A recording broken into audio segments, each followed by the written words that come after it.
वालेकुम अस्सलाम व रहमतुल्लाहि व बरकातुहू। पिछले 5 साल से बी कीपिंग कर रहा हूँ, सिराना और मेलिफेरा दोनों की। और ये जो स्टॉल आप देख रहे हैं ये साइंटिफिक बी कीपिंग है जो मैं सिराना की पिछले 5 साल से कर रहा हूँ। तो किसी का कोई क्वेश्चन हो तो वो पूछ सकता है अभी स्टार्टिंग से ही, ठीक है। स्टार्टिंग में हमें जो इक्विपमेंट है वो लाने पड़ते हैं। कितना टाइम हो गया कर 5 साल में कर रहा हूँ। 5 साल। मेरा एक क्वेश्चन है, ये एक कॉलोनी को तैयार होने में कितना टाइम लगता है? तैयार होने में शहर जब तैयार हो जाता है इसको सीजन वाइज होते हैं ना नहीं कोई हमारे, जैसे एक स्प्रिंग में सीज़न होता है, फिर ऑटो में दूसरा सीज़न होता है। हमारे यहाँ पे 2 सीज़न होते हैं। अगर माइग्रेशन करेगी तो फिर 3 सीज़न 4 सीज़न भी हो सकते हैं हिली एरियाज़ में, जहाँ पे लेट ब्लूमिंग होती है, फ्लावरिंग होती है उस टाइम पे। तो विंटर में क्या करते हैं? इसके बाद विंटर में पैकिंग करते हैं। और ये मेन चीज़ें हमारी ये रखनी, जैसे यानी एक्सट्रैक्टर हो गए साइंटिफिक बी कीपिंग के लिए। जैसे पहले हम पालते थे सिरानों को इसमें ट्रेडिशनल हाइवर्स में, आपने देखा होगा रिवायती जो लॉग हाइवर्स होते थे या वो मिट्टी वाले बनाते थे ना, टंडोरा वो मिट्टी में दीवारों में घुसा देते थे, उनको उनमें पालते थे हम। लेकिन अब ज़माना बदल गया है। बाबा आदम अलैहिस्सलाम का जो ज़माना था वो गुजर गया। अब बीज को बहुत एक्स्ट्रा केयर करनी पड़ती है। और इनकी बीमारियां हैं जैसे वैक्स मौत और पेस्टिस एंड डिजीज़, जैसे ब्रूड डिजीज़ हो गए मेन, वो एग्जामिन करने पड़ते हैं। वो एग्जामिन कैसे होंगे? ट्रेडिशनल हाइवर्स में फिक्स्ड कॉम होते हैं, छत्ते ऊपर होते हैं फिक्स्ड, उनको काटना पड़ता है तभी हम उसमें देख सकते हैं। तो काटने के बगैर और कोई चारा ही नहीं है। और उसमें ज़्यादातर शहद की मक्खियाँ मर जाती हैं एक्सट्रैक्शन के दौरान, हाफ बीज हमारी मर जाती है। सबसे बड़ा नुकसान है हमारे छत्ते काट देना। और ये साइंटिफिक बी कीपिंग है, इसमें हम मूवेबल फ्रेम पे हम पालते हैं इन पे जब हम शीट लगा देते हैं, जैसे हमने साइंटिफिक बी कीपिंग स्टार्टिंग से देते हैं इनको सिराना को। ये सारा स्टॉल सिराना का है, मेलिफेरा को मैं प्रैक्टिकल दिखाऊंगा आपको। ऐसे स्टार्टिंग स्टेप पर हमने शीट दे दी, या फिर हमारे पास अगर बने बनाए छतें हैं या ट्रेडिशनल हाइवर्स में जब ट्रांसफ़र करते हैं हम, तो रबर बैंड से इसको चिपका के इन फ्रेम्स को, और इनमें तार होती है, तार में चाकू घुसा के, मैं चैनल पे मैंने अपलोड किया है, यूट्यूब चैनल है मेरा, उसमें ये सारे ट्रेनिंग वीडियोज़ हैं। तो उनमें घुसा के हम फिर इनको फिक्स करके फिर रख देते हैं। तो अगर छतें नहीं हैं फिर हम शीट ला सकते हैं। अगर शीट भी नहीं है तो छोटे छोटे कॉम वहाँ से इधर दे दो आप। तो हमने स्टार्टिंग स्टेज पे ऐसा काटने ऐसे छोटे छोटे, और वैक्स में जो वैक्स का पानी निकलता है वो वाला वैक्स दे दो इधर। 4 से 5 साल या 3 साल पुराने हो जाते हैं ऐसे काले, इनको हम काट के इनको उबालते हैं पानी में, छान के फिर इसका वैक्स निकाल लेते हैं। इसी के ये शीट कॉम फाउंडेशन बनती है ये वाली। फिर इसको हम यूज़ करते हैं इसमें डिप करके, इसमें वैक्स में डिप करके इन छतों को फिर स्टार्टिंग में यहाँ से लगाते हैं। अगर हमें शीट नहीं मिल रही कहीं से, इसका अल्टरनेट वो है, तो इसी को बीज बुन के पूरा छत्ता तैयार करती है इस टाइप। फिर इसी पे हम शहद की मक्खी डाल देते हैं, स्वार्म पकड़ के झुंड होता है उसको ला के उसमें डाल देते हैं। जैसे हमें कहीं झुंड मिल गया, स्वार्म वो मिल गया, हमें अब पकड़ने का नहीं आता है, कैसे पकड़ने का। सबसे पहले हमें ग्लोव्स होने चाहिए साथ में, क्योंकि वो स्टिंग ज़्यादा करती है, अग्रेसिव होती है हमारी सिराना। उसको पकड़ के हमने झुंड को इसमें स्वार्म कैचर, या आप टेलर से बनवा सकते हो करके, उतना सख्त मुश्किल काम नहीं है, मैंने खुद बनवाया है। उसमें स्वार्म हमने ऐसे पकड़ते हैं, इसको खोल के ऊपर से ऐसे पकड़ते हैं, ऐसे जब पकड़ा इसको फिर उसको उल्टा करते हैं धीरे धीरे से, फिर इसको उल्टा लटका देते हैं, ऐसे नीचे से खुला ही छोड़ते हैं। जब सारी मक्खियाँ इसमें चढ़ती हैं ऊपर, फिर इसको नीचे से हम क्लोज़ कर देते हैं ऐसे, इस तरीके से क्लोज़ कर दिए। 1-2 घंटे रेस्ट देने के बाद, या अब स्वार्म न्यूली निकला आपके पास उसी टाइम का, फिर शाम के टाइम डालना 3-4 बजे, तब तक किसी में रख के हम फिर लाते हैं स्वार्म को, शेक करते हैं किस में, जब छत्ते हमारे पास अगर होंगे इस टाइप की, अगर नहीं है तो फिर वो वाली शीट इस पर डाल देते हैं ऐसे, ठीक है ना। शेक करते हैं, स्वार्म को ऊपर से बंद कर देते हैं। फिर ये क्वीन गेट है, ये क्वीन गेट 3 दिन तक लगा सकते हैं हम।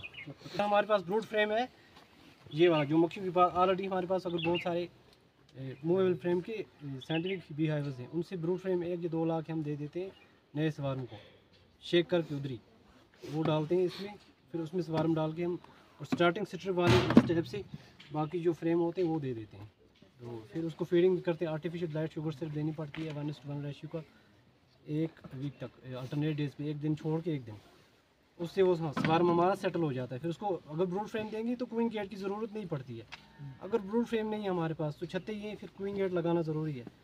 और मेटिंग का खास ध्यान रखना पड़ता है, क्योंकि वर्जिन क्वीन होती है उसकी फिर मेटिंग नहीं होती। अक्सर लड़के क्या करते हैं लोग, वो क्वीन गेट लगा रहने देते हैं, हफ्ते 2 हफ्ते कहते हैं हमारी बीज इसी में बैठी रहेंगी, लेकिन वहाँ पर वर्जिन क्वीन होती है जिसने मेटिंग नहीं की होती है, तो फिर ऐसे बांझ रह जाती है, तो फिर वो ड्रोन लेयर हो जाती है, या फिर वो कभी एग लेंग ही नहीं करती है, फिर वो कॉलोनी हमारी धीरे धीरे ऐसे ख़त्म हो जाती है। ये ब्रूड चैम्बर और सुपर चैम्बर है, ये टॉप कवर है इसका, इनर कवर। ये मैंने खुद डिज़ाइन किया हुआ है, मेरा अपना भी आया है। इसमें हम फिर जब ब्रूड चैम्बर हमारा फुल हो जाता है ऐसे 10 फ्रेम का, फिर इस पर हम सुपर लगते हैं एक्स्ट्रा स्पेस के लिए, ताकि फुल हो जाए। फिर रेजर फ्रेम है तो रेजर फ्रेम देते हैं ऐसे, अगर नहीं रेजर फ्रेम नहीं है इसमें हम ये वाली शीट फुल देते हैं। कौन सी वाली? ये वाली शीट फुल, हाँ फाउंडेशन शीट फुल करके दे देते हैं। फिर इसको रेज करके फिर 20 एक छत्ता बनाती है इस टाइप से।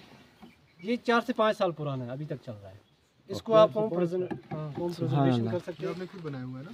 खुद बनाया है। अच्छा, ये क्यों अलग बनाया है, ये क्यों अलग बनाया है, ये किसके लिए? देखिए ये हमारा कॉम आने के लिए, अगर आपके पास वो प्लास्टिक की डिब्बियाँ नहीं मिल रही थी, ऑर्डर वगैरह करके नहीं मिल रही, तो आप इस तरह बना सकते हैं ना? आप घर पे बनवा सकते हैं ऐसे ही। ये ना, ये ऐसे निकलता है आराम से, ये ऐसे निकलता है। इसमें जब फुली सील हो जाएगा दोनों तरफ से, आप इसको निकाल के मार्केट में अपने दोस्तों को, ज़्यादातर कॉम आने के लोग बोलते हैं ये प्योर है, और छत्ते की डिमांड होती है। 1 kg वैक्स सिक्रेट करने के लिए इनको 8 से 10 kg शहद खाना पड़ता है। ये जो वैक्स है, ये छत्ता, ये वैक्स का बना हुआ है। जो बीज सिक्रेट करते हैं उनको 8 से 10 kg शहद खाना पड़ता है, नेक्टर शहद पूरा, फिर जाके 1 kg छत्ता तैयार होता है। ट्रेडिशनल हाईवेज में वो हम हर साल काट देते हैं, वो बहुत नुकसान है। सबसे बड़ी बी कीपर की इनकम वो छत्ते होती है इस टाइप से। इनको आप अगर सेव रखेंगे, हर साल हमें क्या करना है, जैसे ब्रूड चैम्बर हमारे पास फुल हो गया, तो सुपर चैम्बर के हमारे पास छत्ते बहुत सारे हैं। नेक्टर फ्लो में हम इनको यूज़ करते हैं दोबारा से, 10 छत्ते या 9 रखेंगे। बीज को मेहनत करनी ही नहीं पड़ती है बिल्कुल, इन पे ही शायद सेल्स में बढ़ती है। जो टाइम इनको छत्ते बुनने में लगता है वो टाइम इनको लगाती है शायद जमा करने में और पॉपुलेशन परिवार बढ़ाने में। तो हमारी प्रोडक्शन क्या होती है? डबल। साइंटिफिक बी कीपिंग का मकसद यही है कि प्रोडक्शन टू भी डबल होनी चाहिए हमारी प्रोडक्शन। ट्रेडिशनल में अगर 5 kg निकालते हैं, इस टाइप से अगर बी कीपिंग करेंगे तो आप 15, 20, 25 kg, 30 kg तक, क्योंकि हमारे पास देहातों में, पहाड़ी क्षेत्र में ज़्यादातर क्या होते हैं, ब्लूमिंग फ्लोरा ज़्यादा है, बी पास्चर ज़्यादा है। उससे हम फ़ायदा उठाना है, अपने बी पास्चर को, अपने रिसोर्सेज को हम यूटिलाइज कर सकते हैं। जब हमारा हनी फुल सील्ड हो जाता है दोनों तरफ से, एक तो होता है कच्चा शहद, जब सेल ओपन होते हैं, वाइट कलर, हाँ ओपन सेल होते हैं, वो नहीं वाइट, जिसका ढक्कन लग जाता है ना ऊपर से, सील हो जाता है फुली दोनों तरफ से। तो ऐसे हमने शेक करना है इसमें, ये ऐसे शेक किया इसको, फिर हमने इसको ब्रश ऑफ करना है। जो बीज बच जाती है, एक भी मक्खी इसमें नहीं मरती है, उसको ब्रश ऑफ करते हैं दोनों तरफ से हम, फिर इसको ले जाते हैं सेफ रूम में, या आप टेंट वगैरह भी लगा सकते हैं। इसमें अनकैपिंग करते हैं इसको दोनों तरफ से, अनकैपिंग नाइफ है, ये आप घर में भी बनवा सकते हैं, या फिर मार्केट से भी बनाया ऑनलाइन मिलता है, अमेज़ॉन वगैरह पे, फ्लिपकार्ट पे। इसको अनकैपिंग की दोनों तरफ से ऐसे, फिर इसको हम डालते हैं किसमें, एक्सट्रैक्टर में। ये हनी एक्सट्रैक्टर है, ठीक है ना। इसको फिर राउंड घुमाते हैं ऐसे हम, ओ गड़ी टोरी। इससे क्या फ़ायदा होता है कि सेंट्रल से फोर्स बनता है, जिससे हवा का प्रेशर सीधा सेल से ऑटोमेटिक शहद निकल जाता है जी, ठीक है ना। शहद निकलता है, इस ड्रम की वॉल्स पे लगता है और जमा होकर नीचे जाता है। फिर आगे नल से हम इसको जमा कर लेते हैं, एक्स्ट्रा प्योरीफाई करके, फिल्टर करके, फिर उसको बॉटलिंग वगैरह करते हैं। हाँ, ये छत्ता हमारा बच गया है ना। इसमें जो शहद बचा कुछ है वो हम दोबारा से हम बीज को दे देते हैं ऐसे।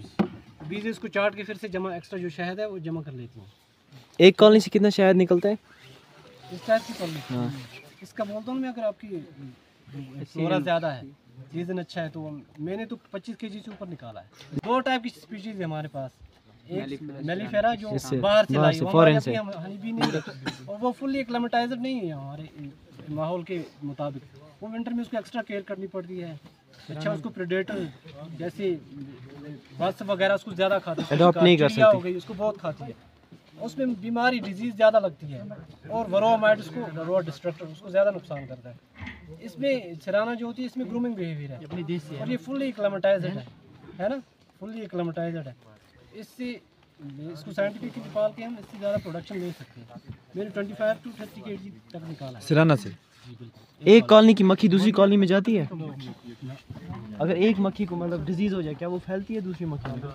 जैसे ग्रुप डिजीज़ आ गई, वो बैक्टीरियल होती है, इन्फेक्शन होता है डेड। अगर उसमें बाहर दूसरी कॉलोनी की मक्खियाँ आके रॉबिंग करेंगी, वो स्पोर्स लेके जाएंगी अपनी कॉलोनी, वो वहाँ भी फैल रहा है।